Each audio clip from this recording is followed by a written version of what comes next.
On est en plein cœur du jardin du Luxembourg et on va marcher près de 7 km. Il y a beaucoup de monde qui sont présents. Il y a notamment les malades, leurs proches qui sont présents. Je vais aller poser une petite question à Laurence.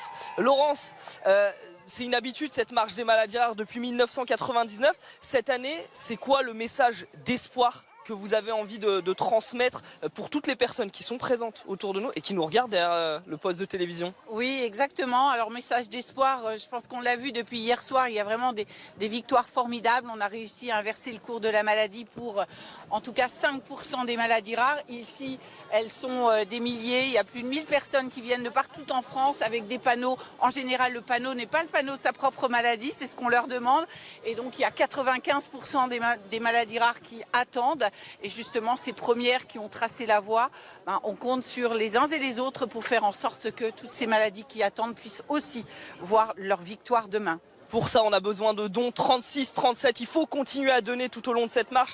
Bonjour Vianney. Alors, vous, c'est votre première marche. Qu'est-ce que ça fait de voir toutes ces personnes rassemblées autour de vous avec beaucoup de sourires? C'est très émouvant. On a l'illustration de l'aspect collectif de ce combat. On est là, nous, c'est vrai, en tant qu'ambassadeurs, on vient chacun mettre notre pierre à l'édifice, mais l'édifice, il est fait de toutes ces personnes, de ces milliers de gens qui se rassemblent. Il y a ici, à Paris, mais c'est dans toute la France que c'est en train de se passer. Il y a le froid, il y a la pluie, il y a M. Fabrice Santoro, je l'entends, il est pas avec sa santé de tous les jours, mais personne ne se plaint évidemment parce qu'on est là pour la bonne cause, voilà, pour cette cause qui nous tient à cœur.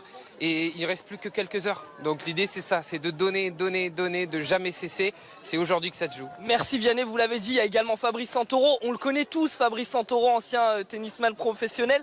Pourquoi c'était important pour vous d'être ici? Parce que vous allez passer toute l'après-midi avec nous sur cette marche. Tout à fait, effectivement. Je suis ravi de participer à cette marche des maladies rares. Comme vous voyez, il y a beaucoup de participants, une très bonne énergie et malgré une météo capricieuse et le froid, la pluie, on ira jusqu'au Trocadéro. Vous êtes prêts à faire les 7 km avec nous? Bien évidemment. Bon c'est assez clair. Je vais demander au public. Alors est-ce que le public est avec nous? Est-ce que vous êtes là?